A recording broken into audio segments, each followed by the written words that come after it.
Então, que fazem parte então dos costumes, então não deixar de fazer a Lex Divina de joelhos, né, quando chega de matinas, né, noviço deve ler primeiro o Novo Testamento, os Evangelhos. Isso é uma coisa que eu já não me lembrava mais, mas tá bom, pode ser assim. Lê os Evangelhos, quando termina, volta, lê o Evangelho de novo, né, que é o coração da Escritura, né? Depois segue até o Apocalipse, e depois volta e lê toda a Sagrada Escritura. Por que a gente faz assim? Porque o Antigo Testamento, às vezes, é ocasião de tropeço, né? Sobretudo para os protestantes, mas às vezes pode escandalizar também. Porque a gente não está no começo, às vezes já chega aqui com uma boa formação, e às vezes não, às vezes a gente chega assim e fica um pouco espantado de algumas passagens, e lendo primeiro o Novo Testamento, a gente fica um pouquinho mais armado. Mas é todo um conjunto, não é questão só de ler o Novo Testamento, é de estudar bem o seu catecismo, de não deixar, senão a gente acaba tendo ideias erradas na cabeça, que podem vir não só da leitura, né, do Antigo Testamento, mas de qualquer coisa, né? A gente chega aqui, a gente tem ideias erradas, e essas ideias erradas, às vezes, né, quantos seminaristas a gente via lá em Ecônio, mas também no nosso mosteiro, que acabavam se afastando, né, da tradição, porque não tinham as ideias corretas na cabeça, né? E no Brasil a mesma coisa, né? Quanta gente vai para um lado, vai para o outro. Então vai nessa linha, né? A gente começa por aquilo que a gente vai entender melhor e que é mais importante, como conteúdo, assim, menos... O Antigo Testamento tem muito mais conteúdo que a gente pensa, mas ele tem que ser iluminado pelo Novo, né?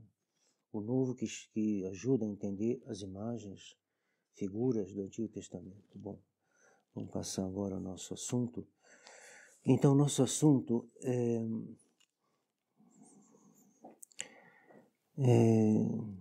São Luís Grande Montfort, que Nossa Senhora é pouco conhecida. Então, eu vi lá na França coisas bem interessantes, teólogos de várias linhas diversas, e todos trabalhando de maneira bem interessante, às vezes, livros grossos, assim, para estudar melhor os atributos, né, os títulos de Nossa Senhora. Então, vamos enumerar aqui 5. Nossa Senhora é corredentora, Nossa Senhora é medianeira, Nossa Senhora é maternidade divina. Aquele botão que habitualmente a gente não vê muito, mas é interessante. Ela é comandante, né? Ela está como um exército em linha de batalha. Se São Miguel está à frente, ele está à frente a serviço de Nossa Senhora. Nossa Senhora é um comandante, um chefe de guerra, e ela é rainha. Então dá 5 títulos, né, de Nossa Senhora. Certamente tem mais, mas penso que são os mais significativos, né? Corredenção, mediação, maternidade divina, chefia, né, dos exércitos celestes, e rainha. E isso nos leva à consagração a Nossa Senhora. A gente pode dizer de Nossa Senhora, né, se inspirando da frase do Evangelho: Querete regnum Mariae, et tec omnia adicientur tibi. Vobis. Procurai esse reino de Maria em nossas almas, né? Procurai que Nossa Senhora reine em nossos pensamentos, e tudo será dado por acréscimo.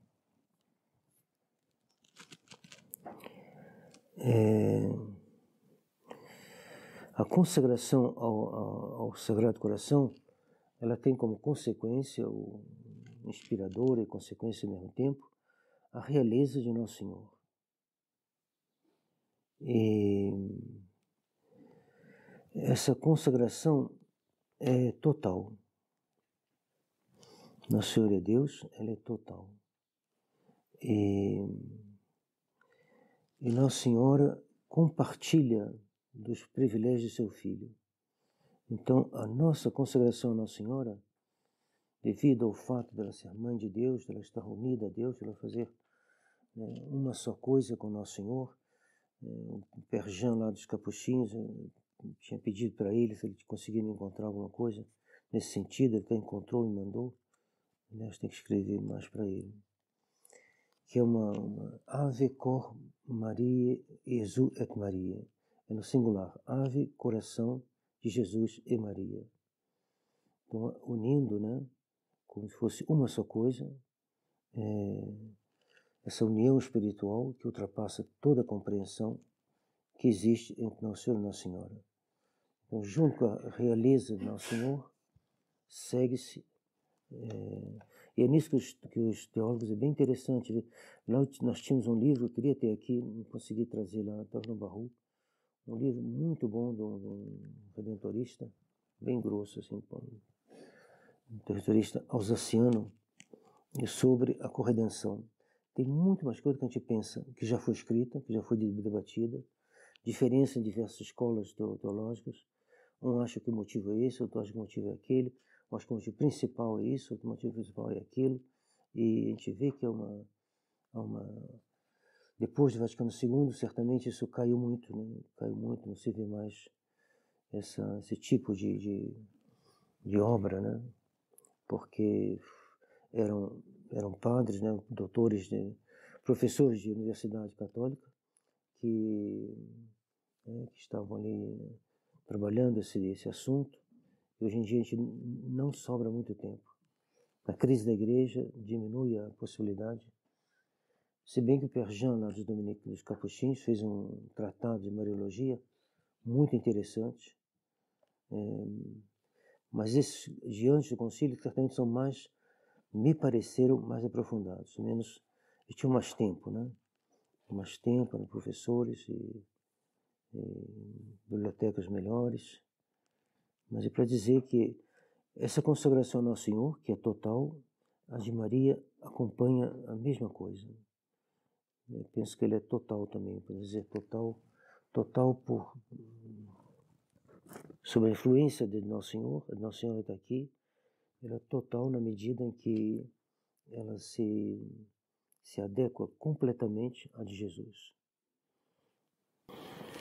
O que a consagração acrescenta, né? O que a consagração à Nossa Senhora acrescenta? Infelizmente minha letra aqui está muito ruim. Acho que eu devo ter tomado essas notas lá uma situação que não devia estar com muito tempo, que está muito ruim aqui. Tui sumus, tui esse volumus. Então, reconhecimento de um estado de direito. Então, a consagração à Nossa Senhora, diz o autor, é um reconhecimento de uma realidade que é de direito. Nossa Senhora, ela tem direito à nossa submissão. Nosso Senhor tem direito à nossa submissão e Nossa Senhora, pela sua união com Nosso Senhor, tem direito à nossa submissão. Então, é o reconhecimento, é a aplicação. Você vai no cartório, você faz o documento que Nossa Senhora já tem direito de possuir, né? Que é um documento pelo qual eu reconheço que ela é rainha. Ela é corredentora, ela é medianeira, ela é maternidade divina, ela é chefe e ela é rainha. Eu reconheço tudo isso. E eu digo que eu quero viver em conformidade com esse privilégio.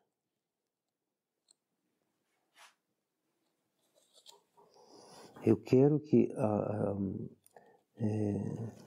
significação dessa palavra rainha se aplique com toda a sua força em minha vida.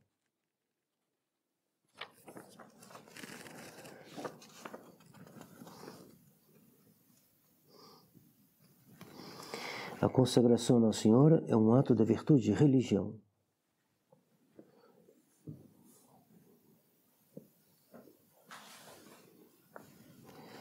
Então, aqui o autor se perguntava se a consagração à Senhora é eterna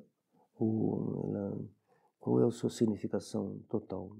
É um pouco metáfora, não é metafórica, etc. Aqui, como as notas estão um pouquinho completas, vou passar aqui para... Então, São Luís Grande de Montfort nos diz que o Espírito Santo não opera maiores coisas nas almas, porque não encontra nelas a Santíssima Virgem. Mas quando ele a encontra, quando encontra uma alma inteiramente cheia de Maria, ele opera aí grandes coisas. Para que nós estejamos em Maria Santíssima e que Maria Santíssima esteja em nós, não há nada melhor do que se consagrar a ela. Uma coisa consagrada é algo separado do profano e como que fixado num serviço exclusivo de Deus. Né? Um cálice consagrado, um altar, uma igreja. O senhor fez uma vez, não sei o que está acontecendo, devia ser um ensaio, né? E alguém botou um livro em cima do altar. Aí ele falou, livro não é, altar não é estante. Esse altar está consagrado. Então, ele está consagrado, você não pode botar um copo aí, nem um suco de laranja. Tira isso daqui. Aí, então, uma pessoa consagrada, ela está separada. Como um cálice está consagrado, como um altar está consagrado, uma igreja está consagrada. Está consagrado com os dois caracteres, santidade e fixidade. Santidade está separado das coisas profanas para ter um uso divino, um uso santo, e consagrado normalmente é para sempre. Uma pessoa consagrada tem também esses dois caracteres, santidade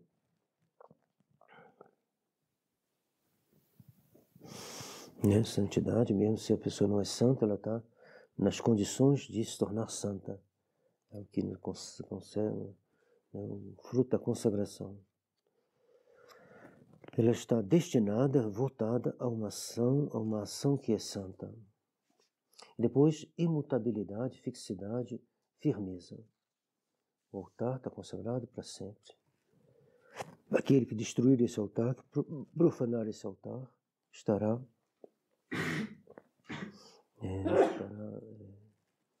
fazendo um sacrilégio. Porque aquilo ali é para sempre. Alguns pensam, o Sr. achava que quando a gente redora um cálice, mas o senhor disse, o senhor Galareta, disse, não é assim, não é tanto assim, mas ele fazia assim, redorou o cálice, reconsagra. O Sr. a gente não imagina o que ele fez durante a vida, porque ele era muito assim atilado com as ideias, ele lia muito, tá? Mas na liturgia, quando ele estava sozinho, ele sagrava, ordenou todos os padres das primeiras gerações, da fraternidade, da tradição, e ele deve ter consagrado milhares de cálices. Não sei se chega tanto, mas... Porque a cada cálice que era redorado, ele reconsagrava. Mas para dizer, normalmente, se não fosse questão do ouro, tudo isso, mesmo que redore o cálice, você não tem direito de, antes de ser reconsagrado, usá-lo para uma outra função, porque a primeira consagração aquilo não é mais um copo, Tinha uma boate na França, que eles estavam usando os cálices para beber cerveja, vinho, tal. Aí um pessoal foi lá e botou fim na história. Outro dia eu conto como é que foi. O pessoal do MGCF conseguiu matar um basta. E eles tiveram que fechar. Assim, se consagrar a Jesus Cristo por Maria Santíssima é se pôr ao serviço de Maria Santíssima de tal maneira que a alma seja santa, separada do profano, votada a obras santas. Aqui teria que distinguir, talvez, que é realmente profano, que não é profano, quando depois da ressurreição São Pedro vai pescar, e alguns vão pescar com ele. Aí alguns perguntam, mas ele não, será que não está voltando atrás, botou a mão no arado, olhou para trás, E São Gregório Magno, penso eu, diz, não, a gente não volta às coisas que são pecaminosas, mas as coisas que não são, e se houver necessidade, não havia pecado em voltar a pescar. Então não é o profano no sentido, era profano um pouco no sentido pejorativo, no sentido do proximidade do pecado. Então a alma consagrada, uma alma santa, ela é separada do profano e ela é voltada a obras santas. Depois, essa entrega perpétua, né, os votos perpétuos na vida religiosa e a consagração perpétua a Nossa Senhora. Nesta vida e na eternidade, com cujo predevós no tempo e na eternidade, como se diz, né? Tão fixa, estável. Não é a um certo momento do dia, como no momento da missa, é o tempo todo, né? A alma pertence a Nossa Senhora.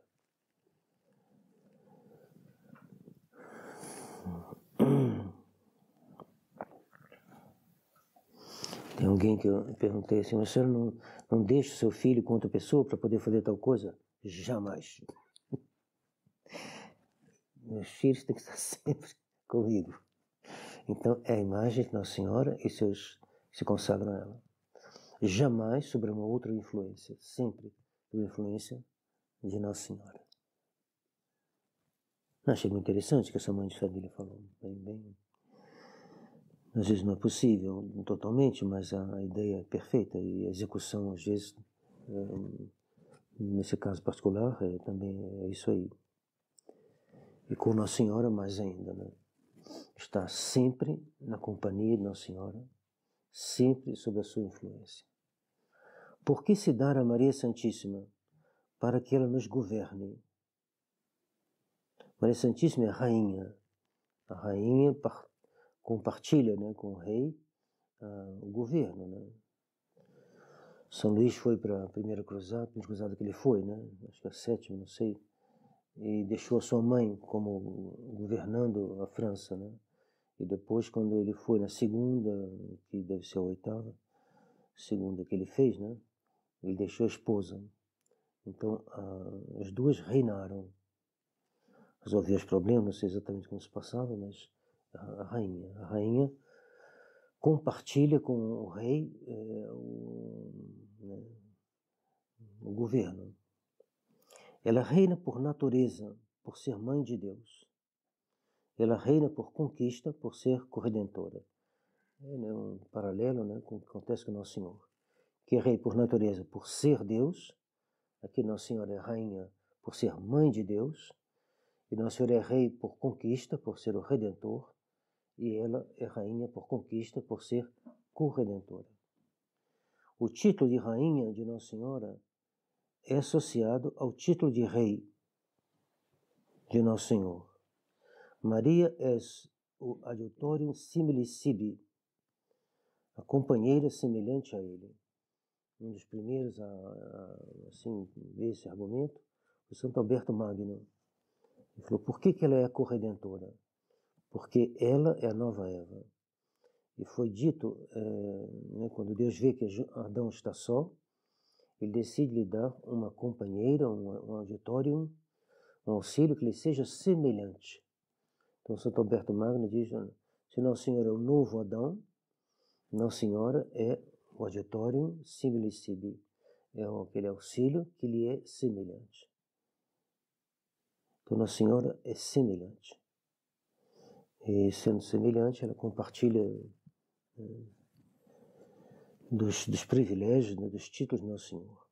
Jesus Cristo é Deus e Nossa Senhora é Mãe de Deus. Jesus Cristo é Redentor, Nossa Senhora é corredentora. Nosso Senhor Jesus Cristo é mediador entre os homens e Deus. Maria Santíssima é medianeira de todas as graças. Está na mediação. Jesus Cristo é a cabeça da igreja. Nossa Senhora é o general em chefe dos exércitos de Deus. É ela que vence todas as heresias. E certamente é um laço extremamente assim, estreito, né? entre Nossa Senhora e São Miguel Arcanjo. Jesus é rei, Nossa Senhora é rainha. Então isso faz Maria não foi conhecida até hoje, diz São Luís Grignon de Montfort. Isto é uma das razões pela qual Jesus não é conhecido. Então, essa consagração é um meio de ir mais além no conhecimento de Jesus Cristo.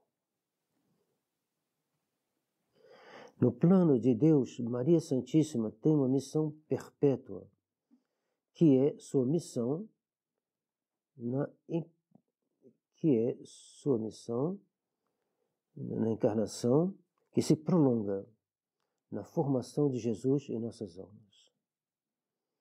No plano de Deus, Nossa Senhora tem uma missão perpétua. Assim como ela formou em seu seio o Verbo encarnado, ela forma o mesmo Verbo em nossas almas, até o fim do mundo. Ora, assim como na encarnação é o Espírito Santo que forma Jesus em Maria e opera aí, né, opera nele, como assim? Opera com Maria. Então aqui ele opera com Maria para formar Jesus Cristo. O Espírito Santo, né, opera com Maria. Assim, nas almas, o Espírito Santo, com Maria, forma Jesus Cristo em nós. Então, mais ou menos, né, um paralelo, né? O Espírito Santo em Maria forma Jesus, o Espírito Santo em Maria também, com Maria, forma Jesus Cristo em nós. Se consagrar a Maria Santíssima é se consagrar, se entregar a ela, consagrar a operação do Espírito Santo, que com Maria forma Jesus Cristo em nós. Repetição. Eu vivo, mas não mais eu, mas Jesus Cristo em mim. Então Nossa Senhora vai fazer com que isso seja realidade em nós. O Espírito Santo, agindo em Maria, vai realizar esta obra. Eu não vivo mais, mas por Maria, Jesus Cristo vive em mim. Me consagro a Maria para realizar este programa de São Paulo. Eu vivo, não eu, mas Jesus Cristo vive em mim por Maria. Isto é a operação de Maria, facilitar a operação do Espírito Santo que atua em nós pelos seus dons. Então, os dons do Espírito Santo são, podemos olhar todos como meios de realizar essa operação de Maria que, pelo Espírito Santo, forma Jesus Cristo em nós. Dom do temor de Deus, dom de piedade, dom da força, dom do conselho, dom de ciência, dom de todos os dons que a gente viu, né? A gente viu numa ordem um pouco diferente, né? Mas a ordem habitual é temor de Deus, piedade, ciência, força, conselho, inteligência e sabedoria.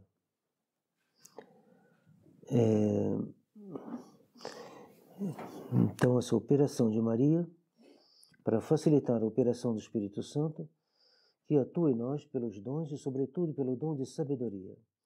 Nossa Senhora é chamada a sede da sabedoria, o trono da sabedoria.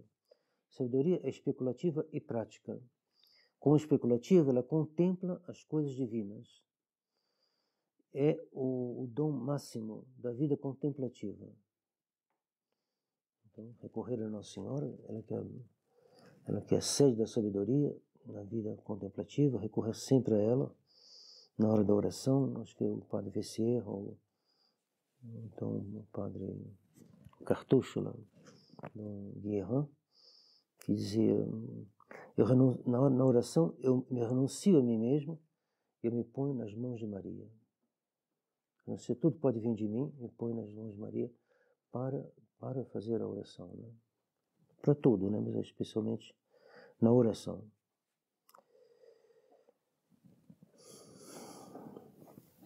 Então, como especulativa, ela contempla as coisas divinas. E o dom máximo, que é o dom máximo da vida contemplativa. Essa contemplação, esse dom da contemplação, e ainda mais contemplação acompanhada de amor, né? Contemplata tanquam amata. As coisas contempladas enquanto amadas. Então, nessas operações, por disposição de Deus não precisa de ninguém. Ele quis servir Maria Santíssima, quis servir de intermediários para nos fazer chegar às graças de contemplação, especialmente através de Nossa Senhora. O homem, mas na prática, ela também julga de todas as coisas. Então, uma alma consagrada a Nossa Senhora, ela normalmente vai rezar melhor e ela vai julgar melhor. Julgar do que ela deve fazer, julgar do que ela deve dizer aos outros. Assim, a sabedoria se ocupa das coisas divinas e humanas. Divinas para contemplá-las e amá-las, humanas para ordená-las à luz da contemplação adquirida na contemplação, na oração.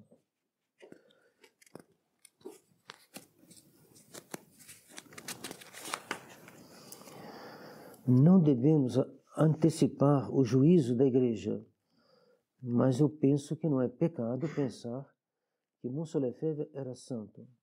Muitas almas já pensavam que Santa Teresinha era santa, antes da canonização. Muitos achavam que o Padre Pio era santo, muito menos antes dele morrer. E assim várias vezes. Não pode prestar um culto. Botar ali um altar especial, altar Marcel. Aí fica lá. Aí todo mundo lá. Vamos fazer um prefácio especial. Os prefácios de Marcel. Aí, se fizer isso, trava o processo de canonização. Está tudo errado.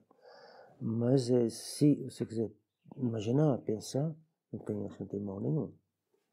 Não tem mal nenhum.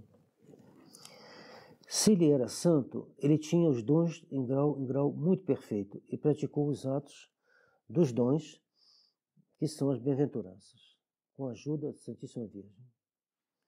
As bem-aventuranças se caracterizam pelo modo sobre-humano de atuar. As virtudes, mesmo infusas, guardam um modo humano, e os dons, enquanto que os dons têm um modo sobre-humano. Penso que Monsenhor Lefebvre teve um modo sobre-humano de atuar. Pela sua devoção a Maria Santíssima, por sua docilidade ao Espírito Santo, Monsenhor Lefebvre julgou na crise atual de um modo sobre-humano. Por esta razão, exortou de estudar bem, os exorta, né? Aprofundar bem os escritos e a vida de Dom Lefebvre. Dom Gerard naufragou porque ele não escutou Monsenhor Lefebvre. Por aqui se vê que Deus, para chegar a nós, usa de intermediários. Para chegar a nós, ele usou de Dom Lefebvre. Negligenciar os intermediários é uma negligência em relação ao plano de Deus. Todos os intermediários, o maior dos intermediários criados, pessoa criada, né? A pessoa tem uma alma criada, um corpo criado, um corpo e alma criados, mas pessoa divina, né? Então, das pessoas que serviram de intermediário, servem, né? Entre nós e Deus, assim, que teve o plano de Deus, para a missa é o padre, mas, digamos, de maneira mais... Aqui que é interessante, os teóricos eles vão tentando elaborar bem, bem interessantes esses livros que tentam aprofundar todos esses aspectos. Mas o intermediário por excelência, acima de todos os outros, é a Virgem Maria, enquanto que Mãe de Deus. Então, assim como a gente precisa passar pelo intermediário que é Monsenhor Lefebvre, a gente precisa, no nosso caso, beneditinos, passar por São Bento, toda a igreja passa por Maria Santíssima, unida a seu filho, né? Teria um trabalho de teologia para aprofundar isso aí. Por isso, nada melhor que podemos fazer do que nos consagrar a Maria Santíssima, sede da sabedoria e cheia para que nós cheguemos à santidade. E aí nos fixarmos na estabilidade que provém dessa assistência de Nossa Senhora e de Deus.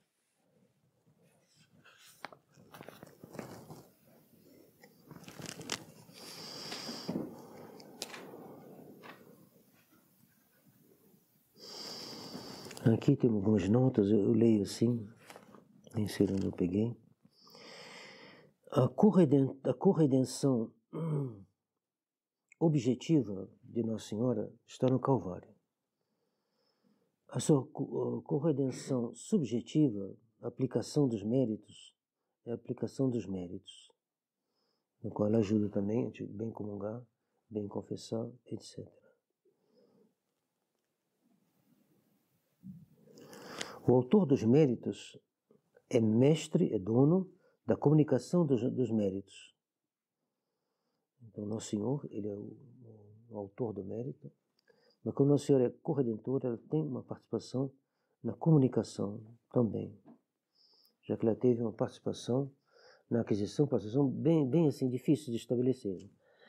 Uns acham, como é que era a discussão, é bem interessante a discussão, que ela primeiro tinha que ser salva, para depois participar na salvação dos outros, que nem no avião.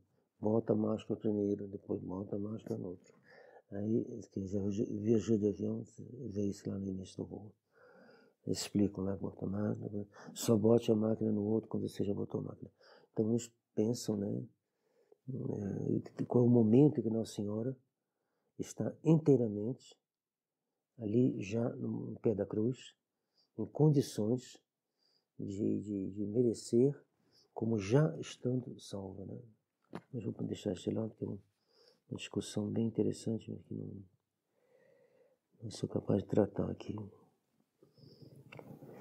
Mas tem esses dois aspectos, a objetiva, eles chamam que é no Calvário, e a subjetiva, que eles chamam de aplicação. Tudo isso nos conduz, então, ao Calvário, onde vamos ver Nossa Senhora numa situação que vale a pena considerar.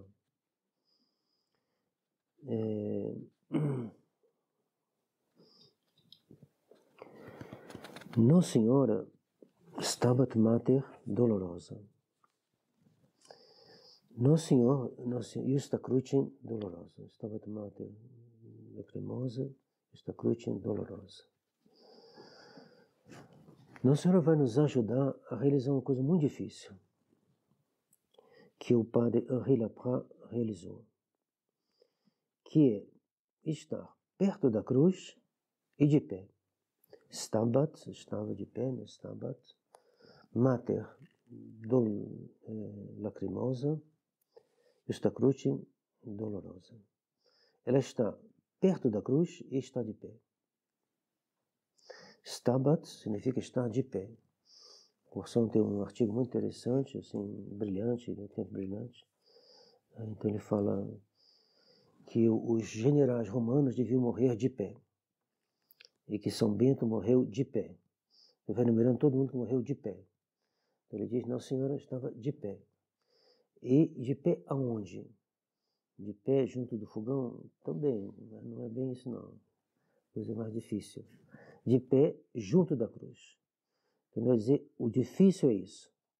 Estar de pé junto da cruz. Monsenhor Lefebvre esteve de pé junto dos conciliares.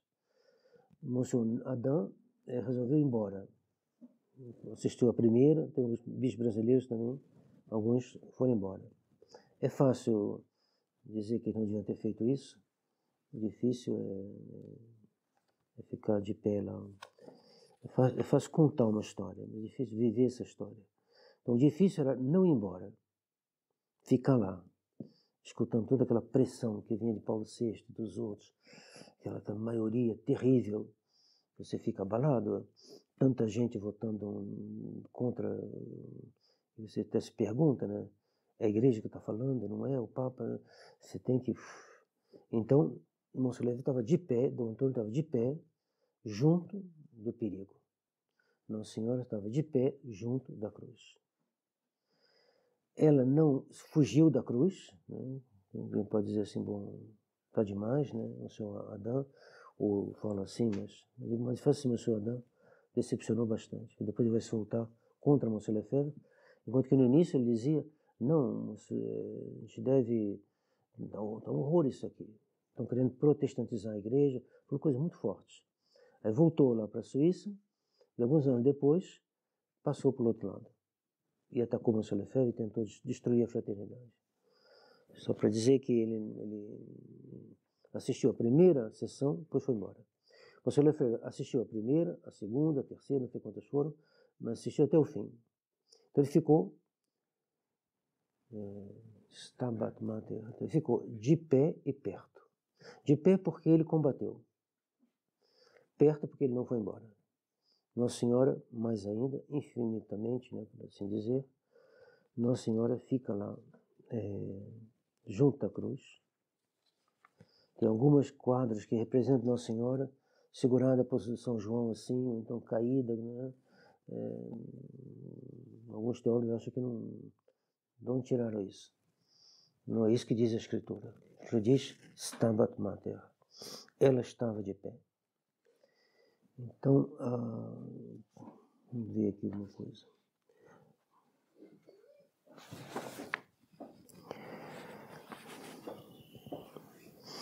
Quando estamos unidos a Deus, e quando esse amor é atual, não há motivo para temer. Este amor é uma luz para nós. A cruz é uma garantia da presença de Deus. Se temos a cruz, amemos a cruz. Não em si mesma, mas por causa de Nosso Senhor. Padre Lapra é um exemplo extraordinário. Ele podia apagar completamente, não aparecer nas aulas do seminário, falar, eu vou embora porque eu não dou conta. Não, ele ficou lá. Acho que o diretor do seminário não queria ordenar ele, e Monsenhor Lefebvre diz, não, ordena o Henri Lapra. E o Henri Lapra não gostava de Monsenhor Lefebvre, pelo que me passaram também, que eu vagamente me lembro, que eu tenho que tomar cuidado de dizer coisas que eu não tenho certeza, mas pelo que me passaram também, ele era contra os acordos. Acho que ele, no início, devia se dar bem por ser suíço, devia procurar se dar bem com o Monsieur Fellet, mas não era possível. Mas eu não tenho, assim, testemunhos exatos mas para dizer, ele era alguém que estava, né, com essa cruz de ter um intestino tomado pelo câncer e ao mesmo tempo ele ficava do ponto de vista da fé também de pé, todos os aspectos de pé na coragem, de pé na dor, de pé na fé, de pé na fidelidade a Monsenhor Lefebvre, de pé, sempre de pé. E pé junto de quê? Junto da morte, né, finalmente. Ele foi ordenado, viveu ainda, não sei, 5 anos, ficou lá como capelão das carmelitas da Suíça e depois faleceu. Não podemos amar Nosso Senhor sem amar a cruz. A aceitação amorosa da cruz para Nosso Senhor e por Nosso Senhor. Amemos a cruz com o mesmo amor que amamos Nosso Senhor. Nossa Senhora estava junto da cruz e ela estava de pé. Devemos fazer como ela e não como os apóstolos, que não estavam perto, mas estavam longe. Observavam de longe. Estavam de pé, porém estavam longe, de longe. É necessário estar de pé e perto, e junto. E não somente perto, mas de pé, as duas coisas. Mas é difícil estar de pé e perto, e junto. Alguns estão junto, mas não de pé.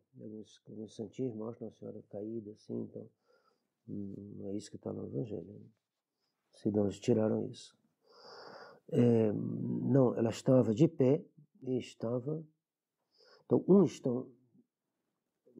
estão junto da cruz, mas não estão de pé. Acho que está caído ia ser o pintor que está caído.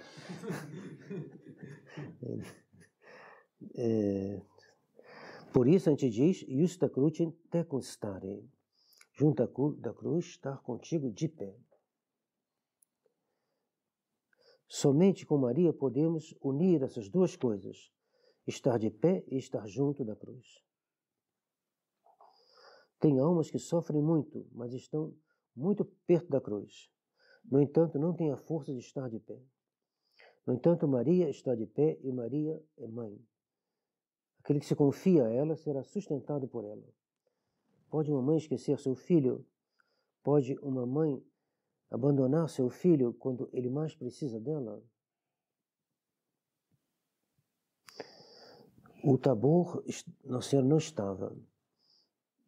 Era mais fácil estar no Tabor, não precisou de Maria Santíssima. No Calvário, Maria estava presente. Para estar no Calvário, é necessário Maria. Jesus conduziu os três apóstolos mais queridos, Pedro, João e Tiago, no Tabor. Maria conduz João, Santa Maria Madalena e outras santas mulheres ao Calvário.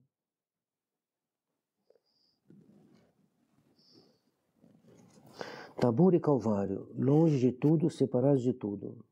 Nosso Senhor separa. Tabor, transfiguração. Calvário, desfiguração. Ele não tem mais beleza, nem harmonia, não tem mais beleza, formosura. E nós outros vimos, ele não tinha mais figura. E nós não reconhecemos. E não dávamos nada por ele. E por isso nós nos separamos dele. A Nossa Senhora não se separa, ela fica junto da cruz. E ela faz com que São João, Santa Maria Madalena, as mulheres fiquem juntos. É ela que leva eles naquele. Certamente não teriam ido ao Calvário se ela não tivesse ido, provavelmente. Nosso Senhor não parece ser ele. Então, a fé, o amor. A igreja não parecia, né, ser mais a igreja. Por isso os sedentistas e outros, né, se afastam. Porque o que é isso aí? Eis porque necessitamos de Maria. Ela não vai embora. Ela reconhece seu filho na cruz. Não só se não reconhece o filho, reconhece a sua divindade. Uma mãe sempre reconhece seu filho tal como ele é, Deus. Né? Então, reconhecer a igreja tal como ela é, divina. Os que vivem na intimidade de Maria Santíssima, esses saberão reconhecer Nosso Senhor, mesmo que ninguém possa reconhecê-lo. Conhecê-lo na visita da cruz, né? e na igreja, etc. Né? Ninguém pode o reconhecer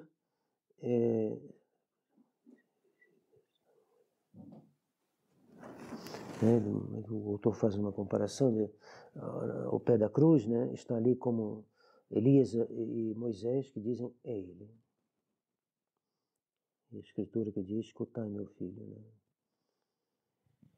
Maria que diz, é bom nos ficar aqui, junto da cruz. Bonum est nos hic esse. É bom para a gente ficar aqui. Só o Padre Rilapra que consegue acompanhar aqui a meditação. Ele disse aqui, ele falou assim, foi isso que eu fiz aí. Você fez, né? A natureza tem só um sentimento diante da cruz, o horror. Mas o Espírito Santo nos afirma que só na cruz teremos o pleno conhecimento e o amor de Jesus. Por causa de Jesus, fiquemos junto da cruz. Por amor de Jesus, não por amor da cruz em si mesma, mas a cruz, por causa de Jesus, por amor a Nosso Senhor. E Maria nos diz, bonum est hic esse. É bom estar aqui. É bom para nós estar aqui com Jesus crucificado. Maria quer ficar com todos os seus filhos, conosco, ao pé da cruz. Stabat Mater, faciamus tabernacula tria. Então, isso aí. Então, Nosso Senhor nos ajude, né, no terminar esse retiro, no renovar os nossos votos. E à tarde, depois de noite, se reúne aqui para a bênção. Se tiver alguma coisinha para dizer, a gente acrescenta. A questão da porta aberta da capela, olha aí. A gente vai lá na sabedoria, né? Contempla as coisas de Deus, depois volta para a coisa da porta. Dois atos, né? Então, olha bem, pode ligar.